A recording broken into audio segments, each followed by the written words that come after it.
तूफान जब आता है तो अक्सर अपने साथ तबाही लेकर आता है। लोग डर जाते हैं, सहम जाते हैं, लेकिन 16 जुलाई को जो तूफान आने वाला है वो आपके लिए खुशियां लेकर आएगा। ना ही आप डरेंगे, ना ही आप सहमेंगे। और एक बात और, ये तूफान रुकने और थमने वाला नहीं है। और इसी पर बात करने के लिए आज हमारे साथ तूफान की पूरी स्टारकास्ट है। तूफान फिल्म के डायरेक्टर हैं, मेरे साथ हैं फरहान अख्तर, मृणाल ठाकुर, राकेश ओम प्रकाश मेहरा। आप सभी का बहुत बहुत स्वागत है। Thank you. फरहान, सबसे पहले मेरा सवाल आपसे, आप मुझे ये बताइए, मैंने फिल्म का ट्रेलर देखा, बहुत ही शानदार है, तो अब मैं आपको अज्जू भाई बुलाऊं या अजीज अली? अजीज अली, जो फिल्म है, मैं यही एक आइडेंटिटी अपनी एस्टेब्लिश करने की कोशिश कर रहा हूँ कि मैं अज्जू भाई की जिंदगी पीछे छोड़कर अजीज अली बन जाऊं, तो आप मुझे अजीज अली बुलाएं। और फिर लास्ट में हम आपको तूफान के रूप में याद रखेंगे।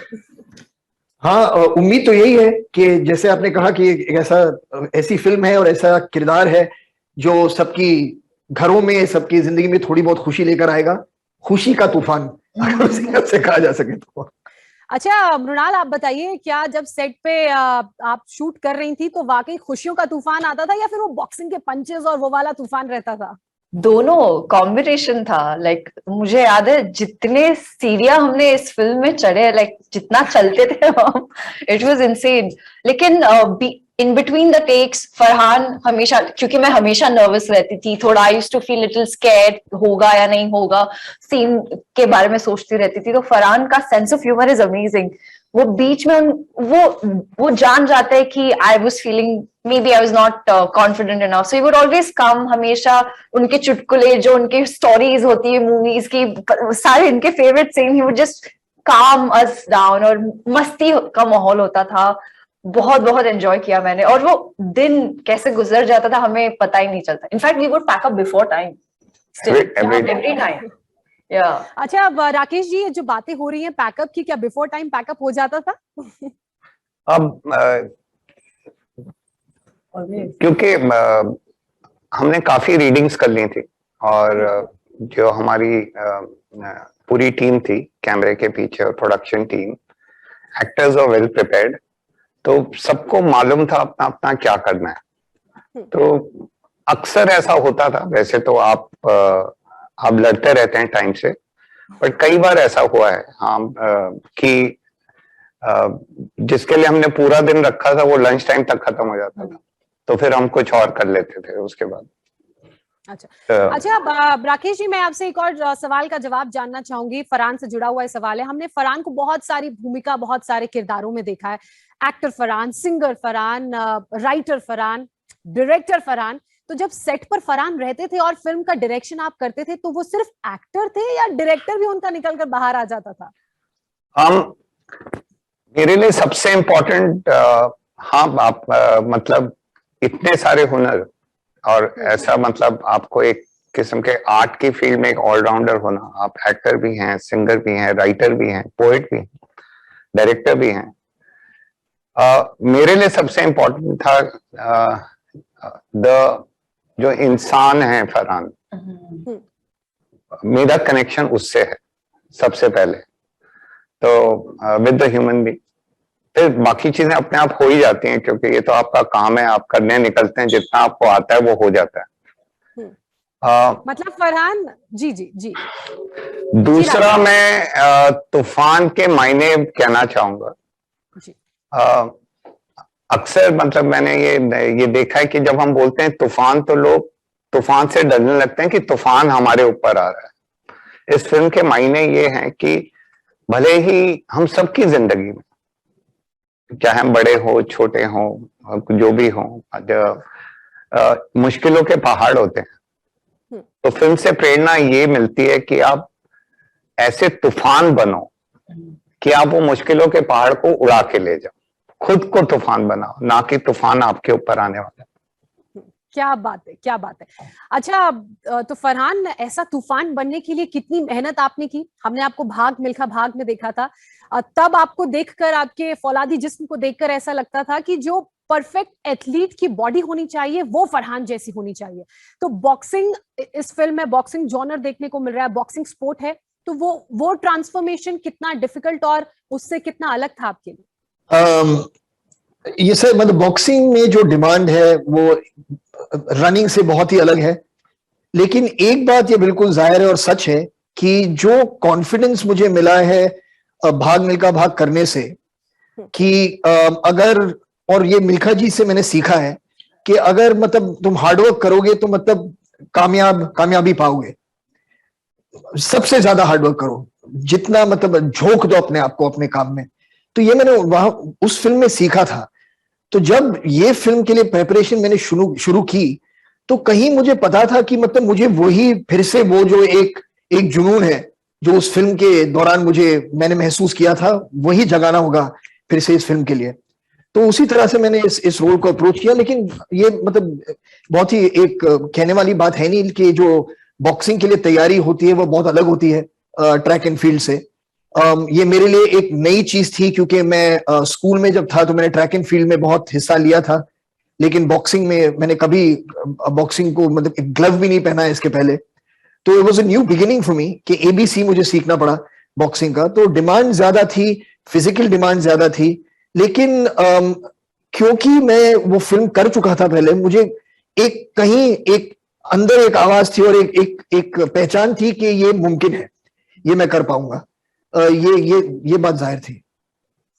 वैसे ना मिल्खा सिंह को देखकर हमें ये लगा कि पहली बार आप वो सारी चीजें कर रहे हैं, और मैं तो आपके साथ एक शेड्यूल की शूटिंग में भी थी। तो तब जब मैं आपकी डेडिकेशन और हार्डवर्क को देखती थी, मुझे तब भी बिल्कुल ये एक मोमेंट भी ऐसा नहीं लगा, बिलीव मी, कि आप बॉक्सर नहीं है, आप बिल्कुल प्रोफेशनल बॉक्सर लग रहे थे। तो मैं आपसे ये भी समझना चाहूंगी फरहान, कि कितना टाइम आपने वो बॉक्सिंग की टेक्निकलिटीज, पंचेस कैसे किस डायरेक्शन में मारना है, क्या टेक्निकलिटीज होती हैं, उनको समझने में आपको वो वक्त लगा? जी, जब मैंने शुरू किया, शुरुआत से अगर मैं देखूं तो कुछ 7 या 8 महीने मैंने जो मेरे पहले ट्रेनर थे ड्रू नील, उनके साथ मैंने किए। तो उनके साथ मैंने जो बेसिक्स है बॉक्सिंग की, वहां से शुरुआत की। और उन्होंने भी मुझसे कहा जब हम कर रहे थे कि जिस रफ्तार से हम सीख रहे हैं और जिस रफ्तार से हम ट्रेनिंग कर रहे हैं, कि ऐसा लग रहा है कि मतलब 1 साल में जो एक बॉक्सर सीखता है, हम 4 साल का उस 1 साल में सीख रहे हैं। इतनी मतलब मेहनत करनी पड़ी, क्योंकि उतना ही वक्त था हमारे पास।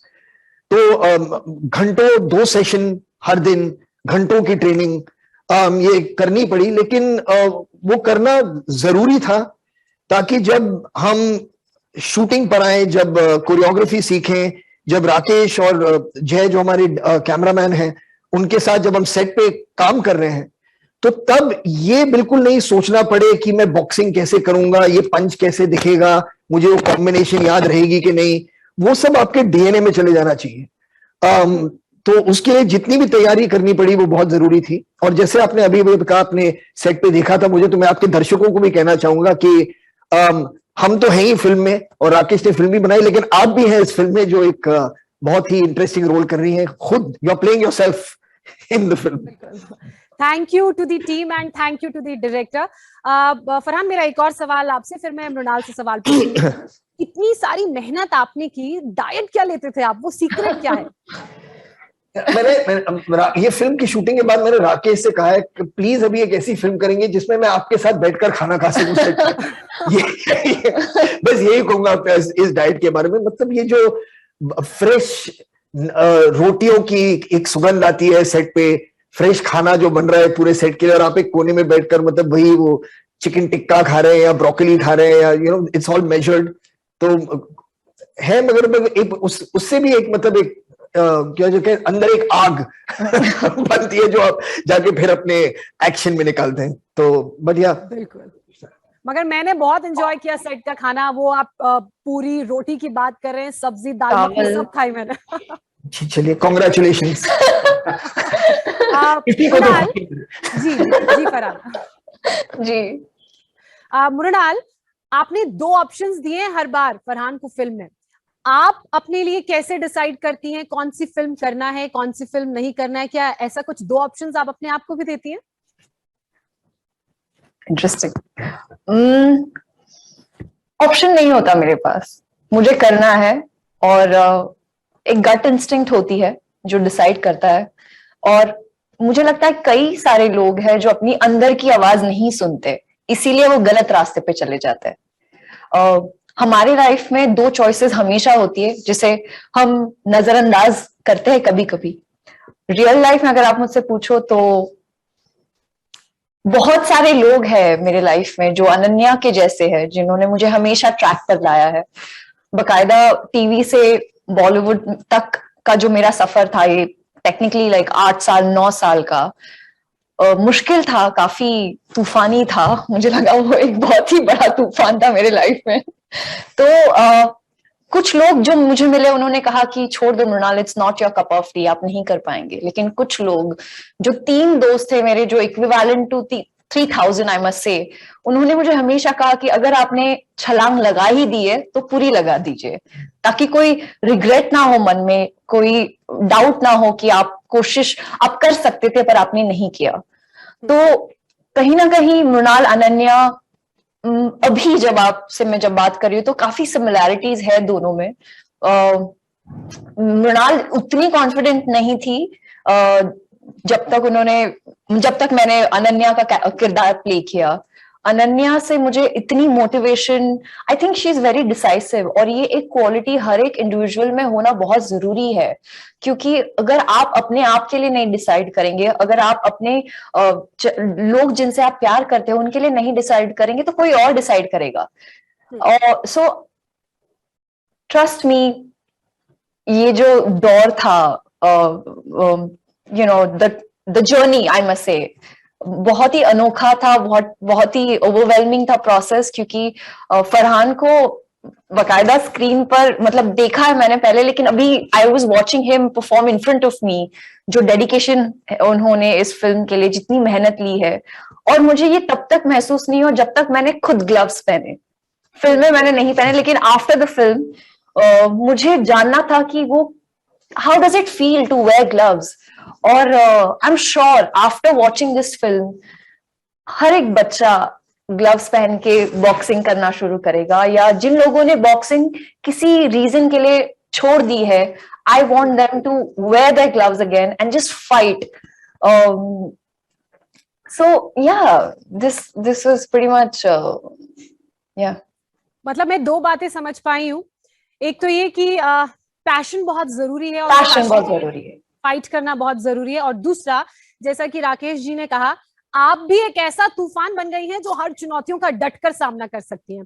And he has a very organic way of film making.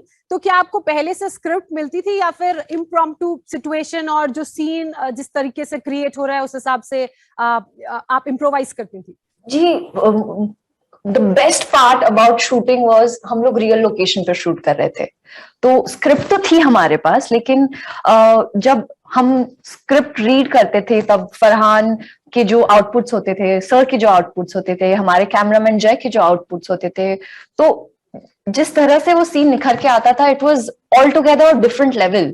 और मैंने बहुत वो प्रोसेस एंजॉय की।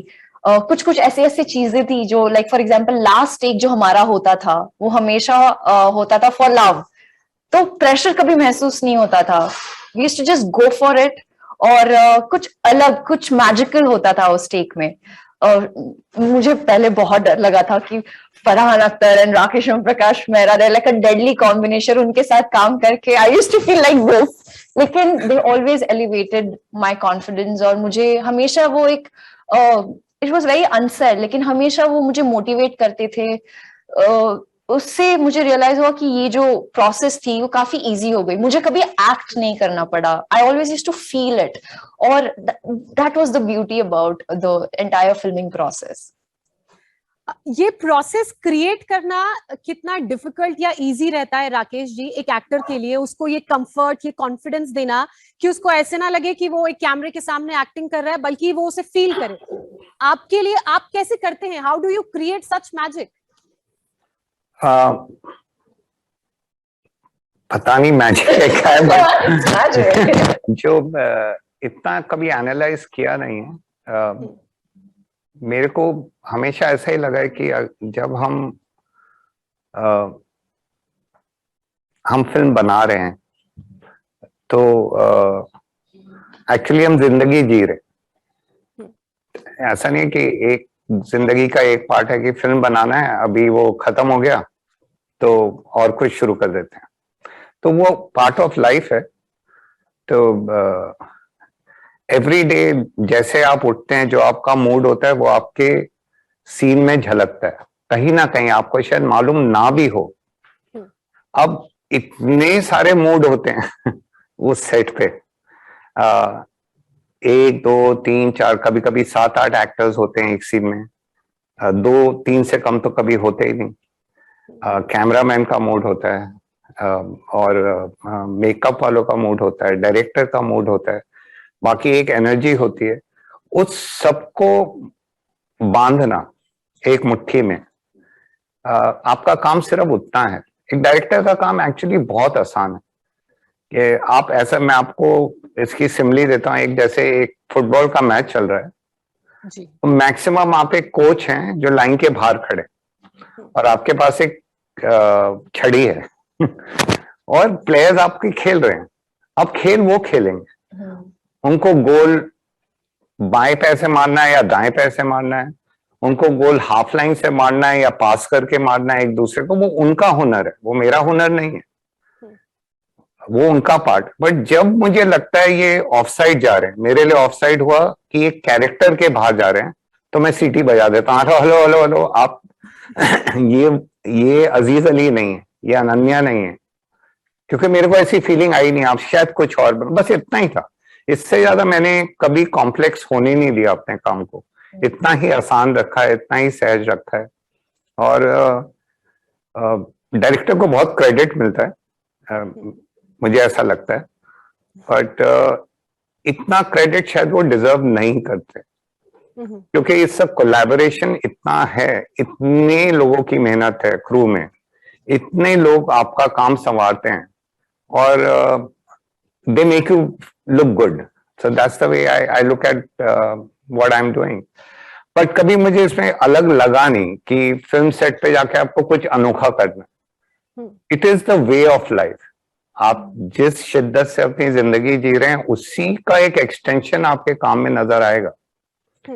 ऐसा नहीं है कि फरहान या मृणाल इस कमरे में कुछ और है और सेट में कुछ और हो जाए। जो इनका एटीट्यूड जिंदगी के तरफ है वही फिल्मों में नजर आएगा और वही फिल्मों के बाद भी नजर आएगा। तो मेरे गुरु होते थे, अभी नहीं है, बट वो हमेशा कहते थे कि you have to do 2 things in this business. मैंने उनको एक बार पूछा कि इसका मंत्र क्या है टू मैं अभी आया हूं फिल्म बनाने में, तो कहते थे देखो 2 चीजें हैं, एक तो अच्छा इंसान बनो पहले, उससे कॉम्प्रोमाइज मत करो, to be the best in your work, not the second best. In your head you have to go in कि ये वाली रेस मेरे को जीतनी, भले आप जीते ना जीते वो दूसरी बात है, कोई आपसे बेटर हो सकता है और होगा भी, बट आपका एटीट्यूड वो होना चाहिए। But to be the best, you should not compromise on who you are as a human being. So ये 2 चीजें मैंने पल्ले में बांध के रखी हैं। जी, इतनी सादगी से, इतनी आसानी से आपने इतनी बड़ी बात कह दी राकेश जी। जो भूमिका डायरेक्टर की रहती है एक पूरी माला को, एक पूरी टीम को पिरो के रखने की, वो बहुत अहम भूमिका है। और हमारे साथ एक और डायरेक्टर है फरहान। क्या जितनी आसानी से और जितना आसान काम राकेश जी ने अपना बताया बतौर डायरेक्टर, क्या ये इतना ही आसान होता है? नहीं, मेरे ख्याल से Rakesh is being very humble. बहुत एक मेहनत का काम होता है, क्योंकि एक चीज जो भी, अगर आप देखिए फिल्म मेकिंग जो मीडियम है वो एक डायरेक्टर्स मीडियम है। जो आवाज आपको सुनाई देती है जब आप थिएटर में बैठते हैं, जो आवाज आती है वो डायरेक्टर की आवाज है। जो आप देख रहे हैं वो डायरेक्टर का जो एक ख्वाब है, जो एक विजन है, वो आप देख रहे हैं। तो उसे पाने के लिए बहुत सारी चीजें करनी पड़ती हैं। मतलब लोगों जो ये कहना आसान है कि मतलब मैं वहां था, उन्होंने परफॉर्म कर लिया तो ठीक हो गया, लेकिन ऐसा होता नहीं है। उसके पहले इतने डिस्कशंस होते हैं, इतनी मेहनत होती है। जैसे कह रहे हैं कि जब आप फुटबॉल फील्ड पे जाते हैं तो जो प्लेज आप कर रहे हैं वहां पर, वो तो कोच ही ने आपको सिखाए थे बोर्ड पे। जब आप सब साथ बैठे थे कमरे में, उन्होंने कहा था तुम इसको पास करना, तुम इसको पास करना, तो ये प्लेबुक होता है उनका। तो ऐसे ही होता है प्री प्रोडक्शन में। ये जाहिर बात है कि जब आप सेट पे जाते हैं, उम्मीद तो यही रहेगी किसी भी डायरेक्टर की, और राकेश की भी रहती है, कि एक्टर ने बिल्कुल वो किरदार को अपना बना लिया है। तो फिर वो एक फ्रीडम का एक फीलिंग आती है for me as an actor, I am sure Mrunal will say the same, कि एक फ्रीडम होती है कि मैं सेट पे हूं, एक भरोसा है राकेश का मुझ पर कि वो जानता है कि मैं अब अज्जू को समझ गया हूं, मैं अजीज अली को समझ गया हूं, और मैं उसी तरह से अब बिहेव करूंगा और उसी तरह से परफॉर्म करूंगा। और तो एक फ्रीडम भी है और उसके साथ में एक जिम्मेदारी भी है कि मतलब इतना भरोसा किया है मुझ पे तो मुझे अब सही करना ही पड़ेगा। तो it's a very interesting balance, लेकिन बहुत मेहनत का काम है। शायद इसलिए मैंने 10 साल से नहीं किया। अच्छा मृणाल, मैंने सोचा कुछ आराम से कुछ काम कर ले। मृणाल, जो फौलादी बॉडी मैंने देखी थी फरहान की शूटिंग के टाइम पे, जरा टच करके बताइए, वो बाइसेप्स वगैरह सब बने हैं, सब जगह पे हैं? इनकी बॉडी फौलाद की हो गई। मैं इनकी वीडियोस देखता रहता हूँ, MMA कर रही है, किकिंग कर रही है। बट दैट्स व्हाट यार, कितना इंस्पायर हुई हूँ मैं उनको देखकर। तो इमेजिन जब फिल्म आएगी तब मुझे लगता है ट्रेलर देखने के बाद कई लोगों ने जिम का अपना मेंबरशिप रिन्यू किया होगा। So I am sure about it. Yeah बिल्कुल, अगर सब जगह जिम खुल गए होंगे तो जरूर किया होगा। आजकल तो ऑनलाइन सिस्टम हो गया है, बहुत सारे लोग ऑनलाइन भी अपने घरों पर सीख रहे हैं। इसी से जुड़ा मेरा एक सवाल है, फिल्म मेकिंग, राकेश जी आपसे, फिल्म मेकिंग का जो प्रोसेस है वो बहुत लेंदी है। 2019 चल रहा था जब फिल्म की शूटिंग हुई थी, अब 2021 में हम हैं, कोविड की वजह से अननेचुरल सर्कमस्टांसेस आए, फिल्म की रिलीज रुकी, हमें लगा बड़े पर्दे पर आई थी, इंतजार बड़े पर्दे पर था, लेकिन अब दूसरे बड़े पर्दे पर नहीं, OTT प्लेटफॉर्म पर फिल्म रिलीज हो रही है। ऐसे में किस तरह की फीलिंग रहती है, क्योंकि इस तरह की फिल्म बड़े पर्दे पर देखना is like a different feeling. See, the only thing constant in life is change. जो एक चीज हमेशा चलती रहती है वो बदलाव है। तो पहले साइलेंट फिल्म होती थी, फिर talkie film I, black and white film होती थी, फिर colour film I, you know. तो ऐसे करते करते पहले फिल्म पे शूट करते थे, फिर सब डिजिटल हो गया। अब जमाना बदल रहा है, टेक्नोलॉजी बदल रही है, लोगों का जीने का तरीका बदल रहा है। जब मैं कॉलेज जाता था, हमने ऐसा कभी नहीं सोचा था कि आपके हाथ में एक फोन होगा जिससे आप दुनिया में किसी से भी बात कर सकते हैं, और उसमें कोई तार भी नहीं लगा होगा, एक वायरलेस ऐसा कुछ। आज आप एक फोन पे कुछ भी कर सकते हैं, अपनी बैंकिंग तक कर सकते हैं, आपका पूरा आधार उसमें है। तो ये जो अब ये छोटा स्क्रीन जो है ये बहुत बड़ा हो गया, ये बड़े स्क्रीन से भी बड़ा हो गया। हाँ, हैविंग सेड दैट, जो एक्सपीरियंस है बड़े स्क्रीन का और छोटे स्क्रीन का वो एकदम अलग है। You know, it's apples and oranges, दोनों अच्छे हैं, दोनों की अपनी अच्छाइयां हैं। सच कहूं तो अगर ऐसे मतलब थिएटर में चांस हो तो बिल्कुल, हमने थिएटर के लिए फिल्म बनाई थी, बट जिंदगी चलती रहनी चाहिए। हम कोविड से, मेरा मानना यह है, हम कोविड पे काबू पा रहे हैं। इससे पहले भी हमारी फिल्म रेडी थी, हमारे पास मौका था, पर हम ये मोमेंट को सेलिब्रेट नहीं करना चाहते थे, क्योंकि पूरी, ना सिर्फ हिंदुस्तान, पूरी दुनिया एक बड़ी मुश्किल दौर से गुजर रही थी। अब लग रहा है there is a light at the end of the tunnel, and you know people are again emerging, lockdown खत्म हो रहे हैं, तो ये बहुत, अब फिल्म को बांटने का बहुत मजा है। बिल्कुल, मैंने जैसा कि शुरुआत में कहा भी था कि ये फिल्म दर्शकों के लिए खुशियां लेकर आएगी, और इसी उम्मीद के साथ आप तीनों का बहुत शुक्रिया हमारे साथ जुड़ने के लिए, अपनी फिल्म से जुड़ी कहानियां और खुशियां हमारे दर्शकों तक साझा करने के लिए, and all the very best. Thank you. Thank you very much.